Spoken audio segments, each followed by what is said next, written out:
Okay, good morning everyone. Today is your Geography Chapter 4 Agriculture Class 10th NCERT. Agriculture means आप जानते हो agree और culture दो word से। एग्री मीन्स क्या होता है? एग्री मीन्स क्या होता है? क्रॉप। कल्चर मीन्स क्या होता है? कल्टीवेशन, एक तरह से क्रॉप कल्टीवेशन। तो खेती करना जिसको मेन इसमें आपका आ जाता है, खेती किसानी जिसको कहते हैं, डिफरेंट टाइप के क्रॉप्स ग्रो करना।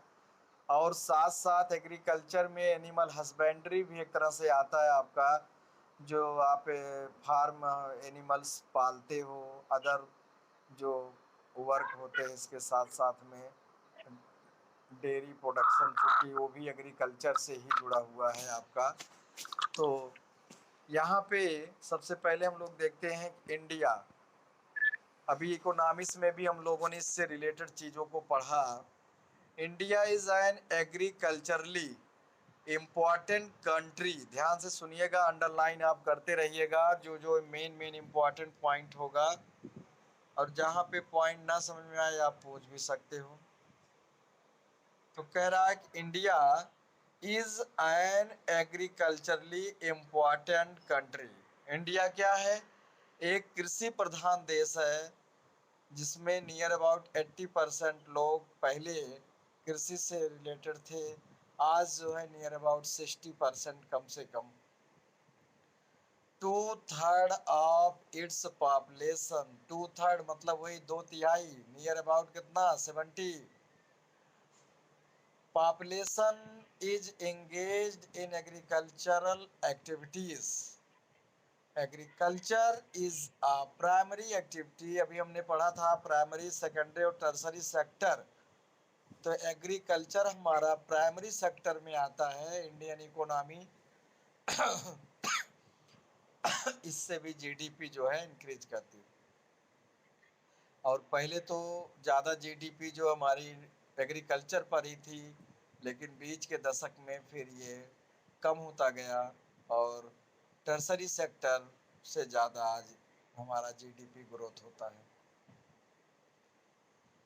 We consume most of the food that we consume कहाँ से मिलता है हमको? Produce from agriculture. Beside food grains, it also produce raw material for various industries।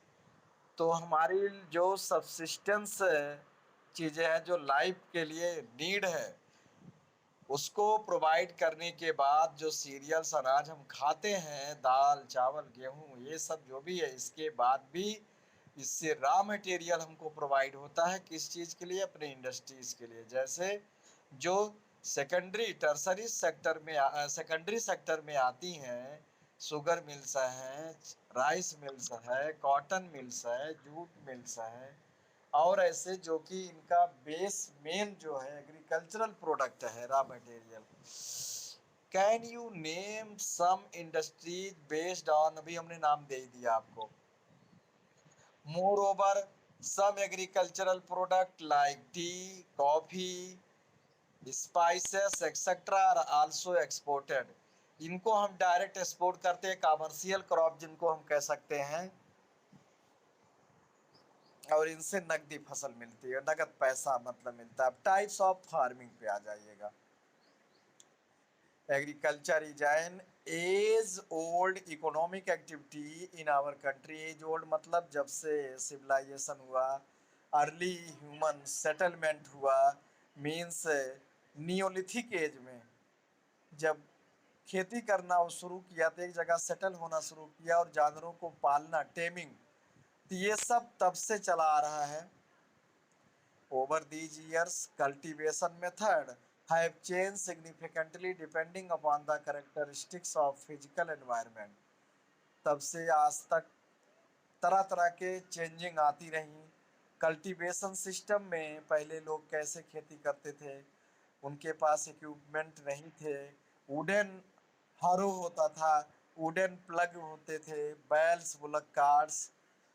लेकिन धीरे धीरे फिर वो आयरन के उनके नेल जो प्लग का अग्र सिरा होता है आयरन का हुआ, जिससे आसानी से रॉक को, मिट्टी को चीर सके। फिर आज आप देख रहे हो मैकेनाइज सिस्टम पूरा आ गया है। कल्टीवेटर, कल्टीवेटर से फिर हैरो, हैरो से फिर आपका रोटावेटर आ गया, जो कि आज जुताई और हेंगाई दोनों लेवलिंग का भी काम करता है। एक से एक मशीनें आ गई हैं कृषि क्षेत्र में भी। हाथ से अब जल्दी सब कुछ करने की जरूरत नहीं है। नहीं तो पहले महीनों हार्वेस्टिंग सीजन में लोग काट के गाड़ते थे फरवार और इन सब में। उसके बाद फिर आउट सीजन में उसको अपना रात दिन दौड़ी चलती थी बैलों से और सब। आज सब क्या होता है, एक ही दिन में देखिए सारा लोगों का प्लाट हार्वेस्टर से ख़त्म हो जाता है, कंबाइन हार्वेस्टर। तो कह रहा at present in different parts of India in the following farming systems are practice. Primitive subsistence farming, ये ओल्ड सिस्टम बताया जा रहा है टाइप में आपको। प्रिमिटिव मतलब सिंपल तरीके का। सबसिस्टेंस फार्मिंग मतलब केवल अपनी लाइफ जीविका के लिए, जो हम लोग या हमारे पूर्वज करते थे। In this type of farming is still practice in a few pocket of India. Bharat के कुछ हिस्सों में primitive subsistence agriculture is practiced on small patches of land with the help of primitive tools। कह रहा छोटे छोटे खेतों पर। और primitive tools मतलब पुराने जमाने के सिंपल टूल्स लाइक हो, कुदार, फावड़ा, जो ये होते, खुरपी, ये सब जो होते हैं खेत को डिगिंग करने वाले, digging sticks and family community labour. This type of farming depends upon monsoon. Monsoon पर डिपेंड होते हैं, रेन हुई तो ठीक है, नहीं तो हुई नहीं हुई। Naturally fertility of the soil and unstability of other environmental condition to the crop grown. तो टोटल एक तरह से नेचुरली डिपेंड होते थे लोग, और पुराने सिस्टम पर ही डिपेंड थे। फर्टिलाइजर्स इनके पास नहीं थे, अच्छे तरह के सीड नहीं, जीविका मतलब किसी तरह से पेट भरे। अगला it is a slash and burn agriculture. पढ़े हो आप लोग, स्लैश एंड बर्न एग्रीकल्चर मतलब होता है कि farmers clear the patches of land and produce cereals and other food crops to sustain their life. तो ज़्यादातर ये ट्राइब्स में होते थे, हमारे नार्दर्न और ईस्टर्न हिल्स एरिया जो थे, यहाँ पे लोग करते थे खेती। झूम, इसको अलग अलग वर्ल्ड के पार्ट्स भागों में अलग अलग नामों से जाना जाता है। झूम कल्टीवेशन, शिफ्टिंग कल्टीवेशन और तरह तरह के नाम से। इसमें फॉरेस्ट को क्लियर कर दिया जाता था, ऊपर टॉप उनको काट के गिरा दिया जैसे सनलाइट लैंड पर पड़े, फिर उसे बर्न कर दिया जाता, जिसकी ऐश में पोटास होता था, जो कि फर्टाइल सॉइल की फर्टिलिटी को इंक्रीज करती थी। लोग एक दो फसल को ग्रो करते थे, जब फर्टिलिटी डिक्रीज होने के बाद उसको पुनः छोड़ देते थे फॉलो, फिर किसी और प्लाट पर चले जाते थे। तो ऐसा बस। when the soil fertility decreases, the farmers shift and clear a fresh patch of land for cultivation. So this type of shifting allows nature to replenish the fertility of soil। क्या replenish मतलब री again, soil की fertility को पुनः आने के लिए ये लोग जो है अपना चले जाते थे दूसरे पैच पे। Through natural processes land productivity in this type of agriculture is low. Nature process, अब चूंकि लैंड प्रोडक्टिविटी कम होती थी तो फसल भी अच्छी नहीं होती थी, बहुत कम पैदा होता था। उस समय पॉपुलेशन भी नहीं थी, लोगों को खाने भर का हो जाता था। Farmer does not use fertilisers और other modern input. It is known by different names in different parts of the country. Can you name some? जैसे कह रहा it is jhuming in north eastern state like Assam, Meghalaya, Mizoram and Nagaland and Pamolo in Manipuri. Dipa in Bastar Jharkhand में, ओ छत्तीसगढ़ में है ये, district of Chhattisgarh.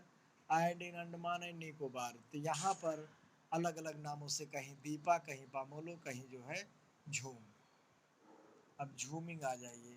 The slash and burn agriculture known as milpa in Mexico. ये question में है, पीछे आपका अलग अलग नाम पूछा गया है, आप करिएगा। Milpa Mexico and central America. The conuco in Venezuela, south America में वेनेजुएला है। Roca in Brazil and masole in central Africa. Ladang in Indonesia, ray in Vietnam. In India, this primitive form of cultivation is called Bewar or Dahiya in Madhya Pradesh.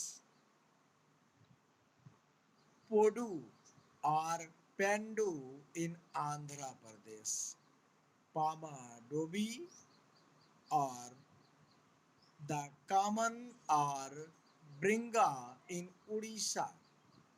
Kuman और ब्रिंगा इन उड़ीसा, ये सब underline आप कर लीजिएगा। नाम जो दिए गए हैं ये अलग अलग रीजनल में, हमारे इंडिया में अलग अलग स्टेट में या अलग अलग कंट्री में किस नामों से इसको जानते हैं।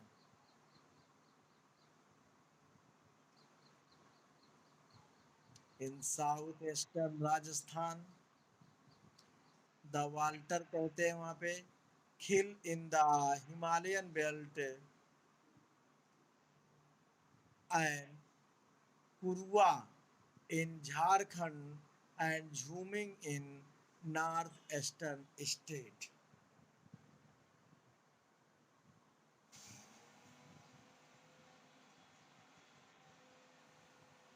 Rinjha lived with her family in a small village at the outskirts of Dipu in Assam.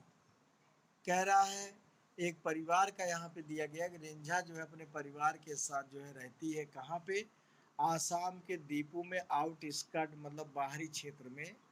आदिवासी लोग कहाँ रहते थे, बाहर ना, जंगलों के किनारे और सब में। See enjoy watching her family member clearing slashing and burning. वो देख करके उसको मनोरंजन आनंद मिलता था जब उसके परिवार के लोग जंगल को, छोटे छोटे पेड़ों को कट करके उसको जला करके इसके बाद उस पर खेती करते थे।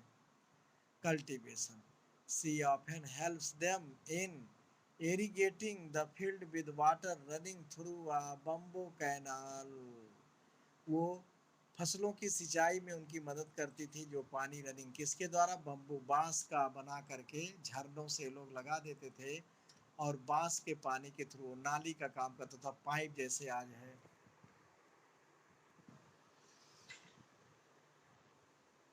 loves the surroundings and wants to stay here as long as the can।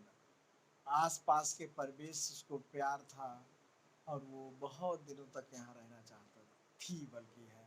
Her family मतलब लड़की का नाम है। And wants to stay here as long as the can, जितना वो रह सकती थी। But this little girl has no idea about the declining, लेकिन उसको इस बारे में कुछ भी नहीं पता था कि इसकी फर्टिलिटी एक दो साल में कब हो जाएगी और इनको छोड़कर यहाँ से जाना पड़ेगा। The soil and her family search for fresh a patch of land in the next season।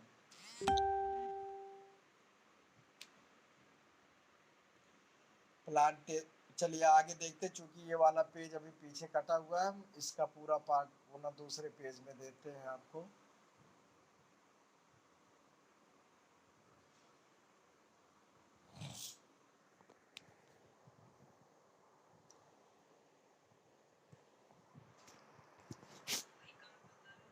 तो यहाँ पे आप देखिएगा, can you name the type of farming Rinjha's family. अब रिंझास फैमिली आपको पता है स्लैश एंड बर्न खेती कर रही है।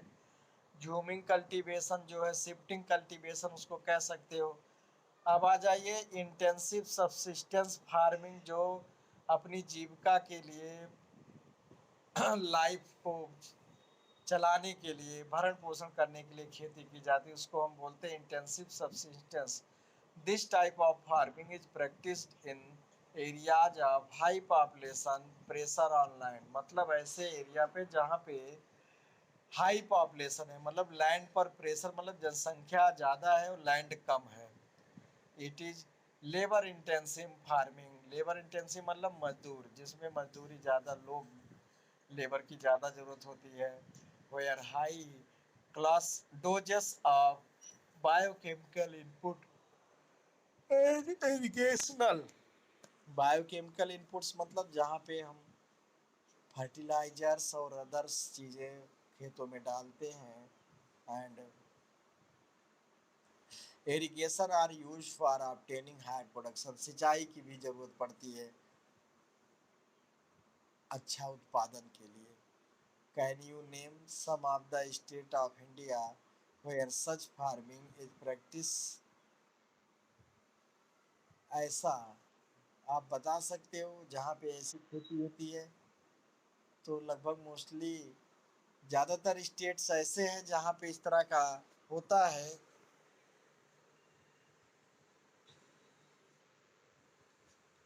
दो the right of inheritance leading to the division of land, right of the inheritance मतलब कि अनुवांशिक अधिकार, मतलब पैतृक अधिकार, जब जमीन के पास हमारा अपना अधिकार हो गया कि हमारे पिता की जमीन हमारी होगी, हमारे दादा की जमीन पिता की होगी, तो जब ये मिला, leading to the division of land among successive generation, तो division of land among successive generation मतलब जो लैंड का बंटवारा उनके परिवारों में, उनके पीढ़ियों में, has rendered land holding size uneconomical.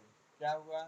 Land holding size मतलब जो जमीन लोग कब्जा किए थे अपना, अनइकोनॉमिकल, अनइकोनॉमिकल मतलब जो कि आर्थिक दृष्टि से उतना इम्पोर्टेंस नहीं रह गया, अनइकोनॉमिक।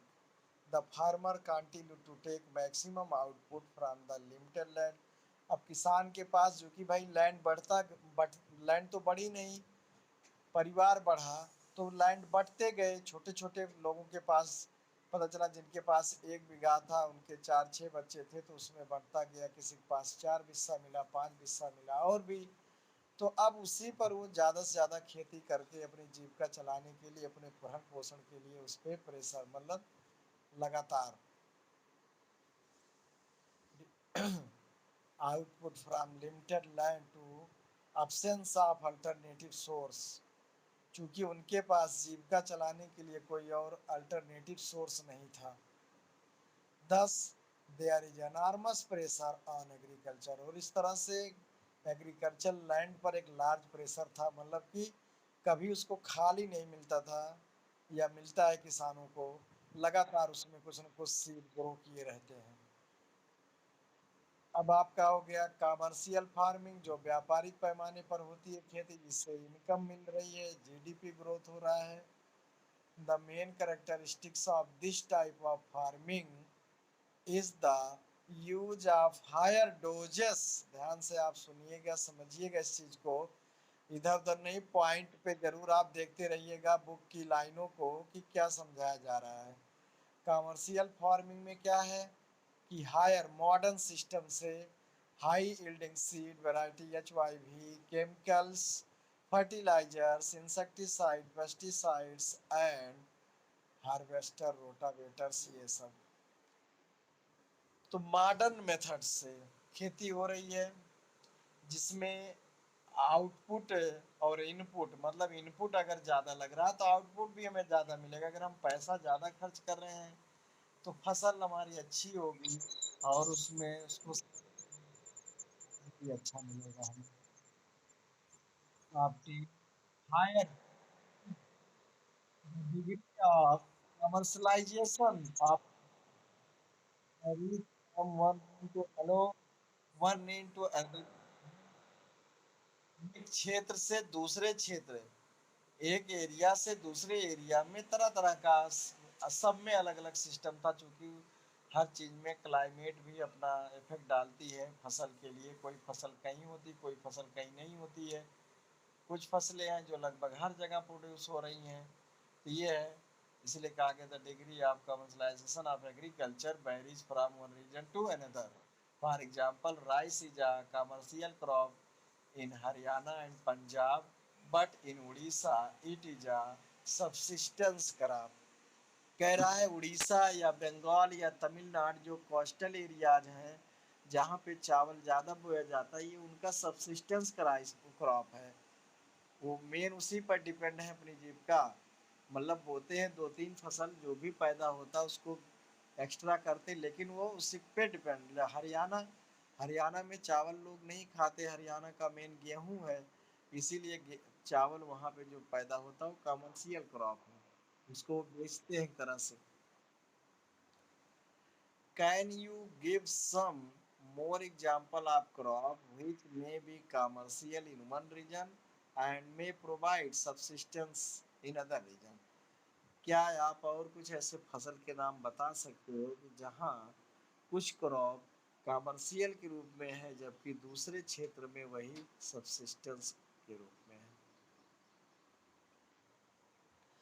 अब जैसे पंजाब, पंजाब में हम कह सकते हैं व्हीट जो है एक तरह से ये क्या है, सबसिस्टेंस है।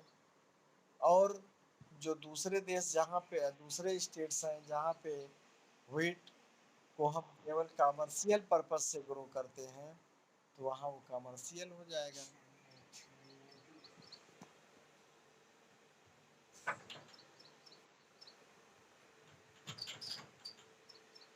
अगला है आपका plantation is also type of commercial farming. In this type of farming single crop is grown on large area. Plantation में क्या होता है, एक ही तरह की फसल एक काफी एरिया में हो जाती है। Single crop grown large area. Plantation है an interface of agriculture and industry. Plantation cover large tract of land using capital intensive input। Capital का मतलब मनी, मनी खर्च होता, पैसा लगाना पड़ता उसमें, जो कि लेबर चार्जेस से लेकर के और सब fertiliser. With the help of migrant labour. Migrant labour का मतलब जो एक प्लेस से लेबर दूसरे जगहों पे जाते हैं फार्म लैंड पर, वो तो migrant. All the produce is used as raw material in respective industries। Class eighth में आपको पढ़ाया गया था, कॉलोनियल गवर्नमेंट के दौरान जब वो लोग कमर्शियल क्रॉप ग्रो, तो उसमें आपको अच्छे से वो सारी बातें वही हैं, जैसे ओपियम ग्रो करिए या कॉफ़ी या टी, तो ये सब में लेबर हायर किए जाते हैं प्लांटर्स के द्वारा। In India tea, coffee, rubber, sugar cane ये सब बनाना, ये सब प्लांटेशन है। Are important plantation crop. Tea in Assam and north Bengal means लगभग दार्जिलिंग एरिया जो आपका है। Coffee in Karnataka are some of the important plantation crop grown in these states. तो टी, अब आप जान लीजिए टी प्रोडक्शन में इंडिया की तरफ से देखा जाए तो नंबर वन की कंडीशन पर है। और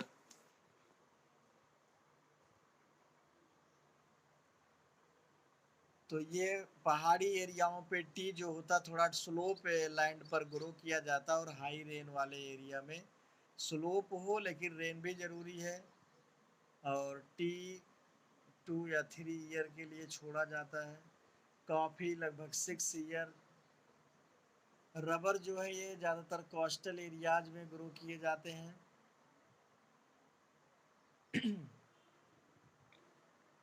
since the production is mainly for market के लिए। अब ये कोई खाने की तो ऐसी चीज़ है नहीं कि हम चावल और दाल की तरह डेली बन रहा है, इसीलिए इसका प्रोडक्शन केवल मार्केट के लिए, और इसीलिए इसको कमर्शियल क्रॉप कहा गया है। And communication connecting the plantation areas, processing industries and market plays an important role in the development of plantation। तो जहाँ पे ग्रो होता है वहाँ पे कम्युनिकेशन सिस्टम होना चाहिए, रोड अच्छा होना चाहिए, ट्रांसपोर्ट और प्रोसेसिंग इंडस्ट्रीज हो जहाँ इनका प्रोसेसिंग किया जाता है। जैसे से जो कॉफ़ी बनाई जाती है या टी के लीफ से टी जो बनाई जाती है, टी कहा जाता है टी के लीफ से चाय उतनी अच्छी होगी उसके कलर पर डिपेंड करता है, पत्ती के कलर पर। और आजकल देखिए ये बनाना प्लांटेशन हम लोगों के यहाँ भी कुछ एरियाओं में अच्छे ढंग से हो रहा है। आप यहाँ देखेंगे जैसे ही जलालपुर का बॉर्डर ये हाईवे क्रॉस करेंगे तो अहरिया और ये सब क्षेत्र सदरपुर का अब यहाँ पे बहुत ज़्यादा केले की खेती लोग करते हैं। आपके बाराबंकी में ओपियम के लिए तो फेमस ही है, अफीम की खेती और ये प्लांटेशन है, अदर अदर चीज़ें।